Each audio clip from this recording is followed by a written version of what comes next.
All right, guys, got a little tool haul. Been waiting on this guy to come in. And what this is, as you can see, it's a wrench extender by OEM Tools.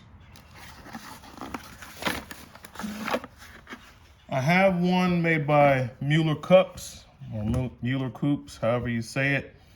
And I think that's down here in my wrench drawer.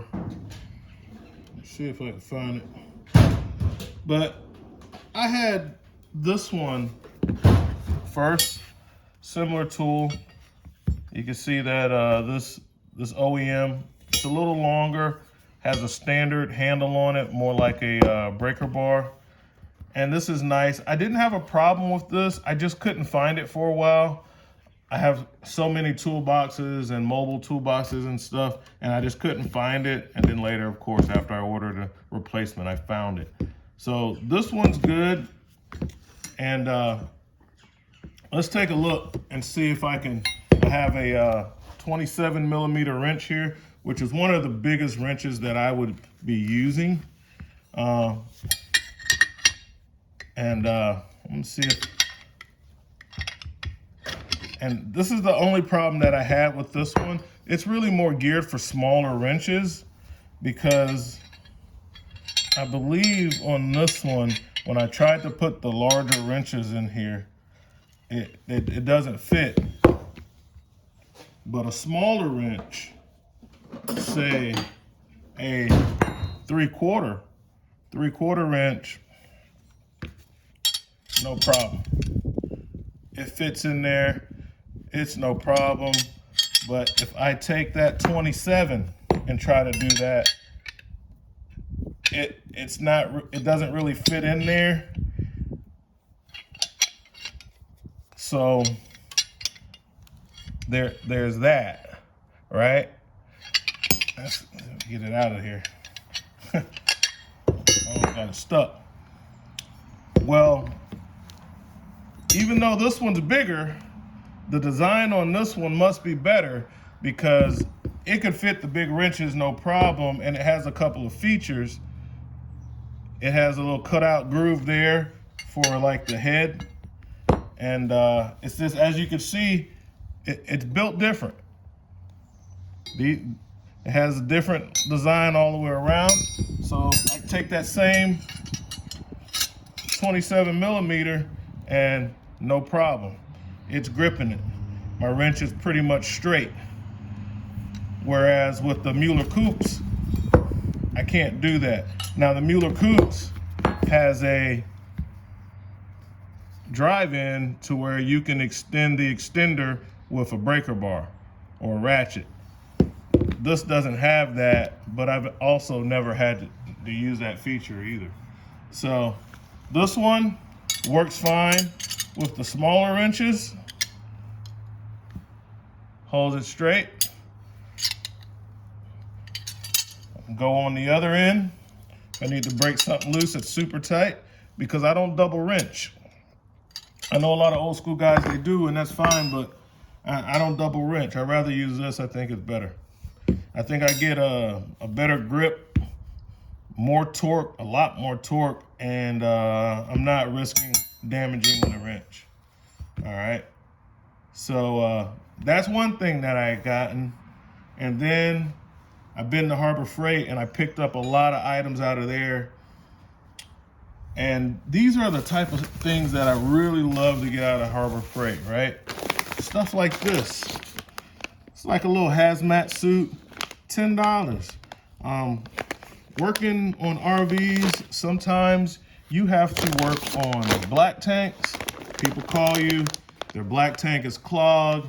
A little kid has stuffed toys and pillowcases down the camper toilet, or, you know, somebody's wife stuffed a bunch of dinner napkins or the wrong type of toilet paper, or things all clogged up and it's slammed full.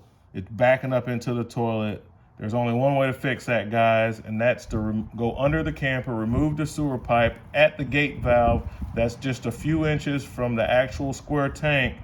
Once you remove that gate valve assembly, you know, you'll get a little bit of leakage, but because it's blocked, because they can't dump it, not much is gonna come out. You gotta suit up, glove up, and just start pulling that crap out of there by hand. And as soon as you clear the blockage, all the force of all the liquid and everything else that's in there is going to push the contents of that black tank out. It's going to land on you and the ground. So yeah, hazmat suit. All right. Mask, which if I had to do that, I get the the ones that look like the World War II gas mask that blocks organic vapor, because black tank, if you're not aware of what that is a solid waste holding tank, and doesn't smell good, especially when you're having to do a very invasive procedure like that. Okay, not too good. So you're definitely gonna want to have full face shield, mask, and everything else. Now this, guys, man, this is a good find. The Helping Hands, you know, Matco, Snap-on, and all the guys, they sell a version of this. It's $100, and it doesn't even come with a stand. You have to stick it in your vise or whatever. This thing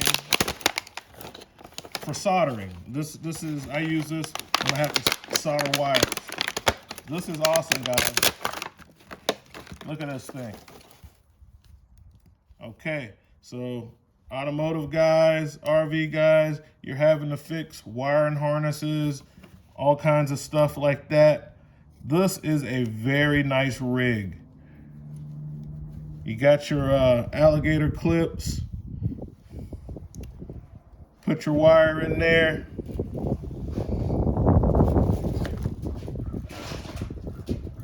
We'll simulate. Okay. You see what's going on here? This would be cut, of course. You'd have the two ends. Let me do a little better simulation. And you get the picture. And you're gonna solder that up. You don't want the thing coming loose. You want it to hold tight right there. And this is just the icing on the cake with this magnifying glass, because I could be soldering back there. I want to see how it's flowing. Man, this is awesome. This thing was like $3 or $4. The one on the truck is nowhere near as nice as this. I say it's about 20% of what this is, but it's $100, guys. So this is a killer deal. If you have to do soldering, if you have to extend wires for car audio guys, for factory plugs, in the industry where I work on like motorhomes and things like that, when you're doing van conversions and you have to extend the camera wires, cut the harness in the middle and extend it so it plugs up when you move the third brake light all the way to the back, especially if you're converting over a pickup truck to a full-on camper. Anytime you got to do stuff like that, you're gonna need a tool like this. And I've made them myself out of wood blocks with this type of part screwed on, because I didn't have them. I was working on site on a project and I had to do wiring harnesses, and that was, and it was, man, I probably had to solder 30 wires to make this harness extend. I had to extend this harness like 30 feet.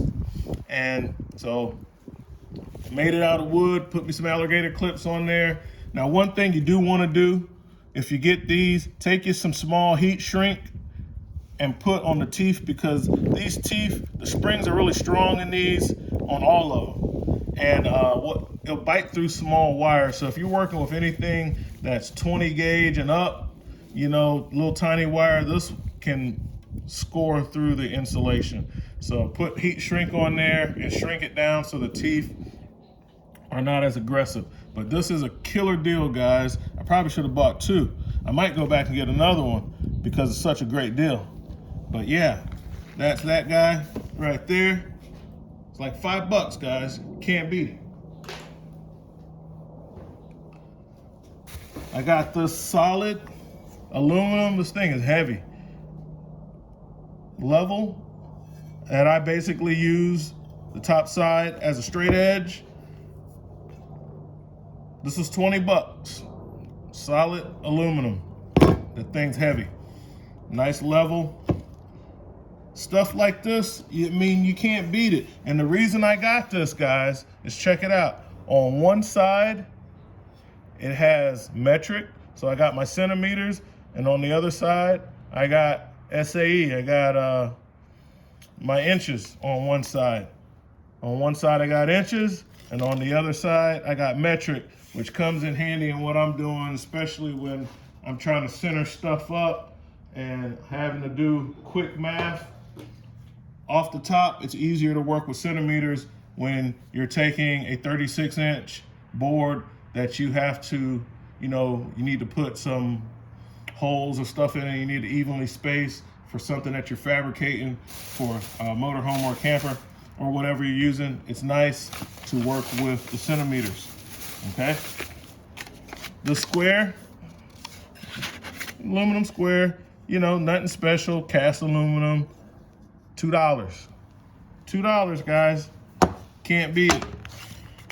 And then installing TVs and doing other, ladders, getting the brackets and stuff like that. Magnetic on the bottom, a little small torpedo level. This was like $1. $1 or $2. Can't beat it, guys. See, there are stuff that you should buy from Harbor Freight. And I'm not one of those guys that's scared to say, I went to Harbor Freight, I bought something. I go there and buy stuff all the time. Yeah, it doesn't bother me a bit. I use everything. All right, got some countersink bits. It's a throwaway item. This is a consumable. I'm not gonna pay a whole lot of money for these because at the $4 or $5 that I paid for them, the last set I had lasted like 3 years, okay? So yeah, going with Harbor Freight on this. Countersink bits. If you're using flathead screws that are tapered down, you need to countersink them so they lay flat. All right, what else did we get? Storage case, little organizer. Put all different type of screws that I use in there. Quick, easy, has a handle on it. I can just grab the thing and go. Has a little, let me open it up. I hadn't seen it yet. I looked through the plastic. I could tell in the store that it's what I needed. Okay? So that's what you get. I hate those ones with those little plastic dividers. Washers always slide under there. DeWalt makes some of them like that. Some of them they got with cups. Those little divider trays, no matter who makes them, they suck. These with the little cups, you can't go wrong. All your different little screws, you know what hardware you need. Great little case. I think this was $8. Maybe like $8 or $10, maybe $10. Maybe that was $10. Definitely going with Harbor Freight on that. It's just the organizer. All right. I do mobile RV work, plumbers, and a lot of people. You got to go in people's houses and you got to work outside and go in it. It's just nice to do this, especially you get the people. And I used to hate it, especially when I worked at the dealership. And this is why. Now, it's different when they already own it. But at the dealership, I was dealing with, on one side of the business, brand new campers that technically the people didn't own yet. They were paying for it. They're taking possession. I'm showing them everything about it. I've fixed anything that was wrong with it. I've done the PDI on it and everything. I'm showing them around. And they want to take the shoes off before they go inside the thing. But, I worked on a lot of high-end campers, new Mars Airstreams and stuff like that. I mean, listen, it's okay if you want to take your shoes off, but I'm not unlacing my boots to go in a camper to show you around that I've been in and out of 1,000 times with these same boots on. It's ridiculous. But on the flip side, after the customer owns the unit, it's their property, it's their house, they might have certain cleaning regiments. I'll put the booties on. These are like $10 at Harbor Freight. You get 50 of them. Makes the customers happy. You don't have to take off your boots, and they don't have to worry about you tracking mud, dirt, germs, or whatever on their vinyl floor or carpet or whatever they got in there. So great buy at Harbor Freight. Stuff like this, guys, if you're not getting this stuff from Harbor Freight, hopefully you're going on Amazon, you're getting a good deal, but this is just a cheap consumable item, and it's great to get them from the freight. All right, what else did I get? They had these on sale.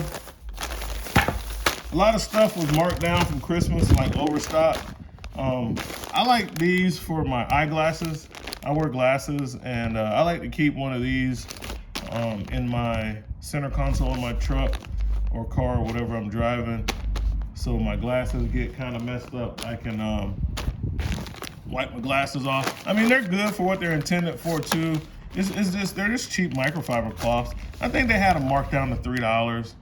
So I got the little 12 pack. That's a great buy. I'll continue to buy stuff like that from the freight. And dun dun dun dun. Harbor Freight has another Snap-on clone. They got a bunch of new pliers in there. Don Master was talking about it on one of his videos. And they're comparing them to the 47 ACF Snap-ons, the diagonal pliers. I got a pair of Snap-on high leverage pliers. I'm gonna do a versus video with these, but these are 20 bucks and they're made in Taiwan. You know, that's fine. You know, everybody's doing the Taiwan stuff these days. You got tool truck companies, got a lot of stuff made in Taiwan, made in China. Blue Point, made in Taiwan, made in China. So I definitely want to give them a try. Like I said in another video, whenever I see where Icon comes out with a tool that looks very similar and is being compared to the Snap-on tool, especially when I have them, I'm gonna pick them up, do a comparison, okay? So we're gonna do the versus videos. Maybe I'll start a little thing called the Versus League, where I kind of put together a playlist with nothing but versus videos. And yeah, I do like the handles on here. That's one thing I love about their clones. I have a pair of their flush cuts, extremely similar to the Snap-on ones. They're not the same, but grips feel right. So that's the tool haul, guys. Part number on that, if you're interested. And it doesn't bother me when Harbor Freight copies Snap-on stuff, because they copy a lot of people's stuff, and a lot of times they're getting it right. And I think it's great for competition. Maybe Snap-on to come down on their prices a little bit. If they can get these for $20, and I probably pay $70 for these, but these are a different plier than what they're comparing this to. But anyway, the Snap-on version of this is like $56, $58, and Snap-on's probably not gonna come off their price. Let me go ahead and open this up. But what might happen is, if they make a really good copy like they did for the Knipex plier wrench, it allows people who don't want to spend Snap-on money, or who can't afford to spend Snap-on money, to get a comparable product. And I'm fine with that. I see they're stiff like the Snap-on pliers. But yeah, that's the tool haul for today. I don't even think you can see that back there, but that's nothing. That's all for now. RV Tech Pro out.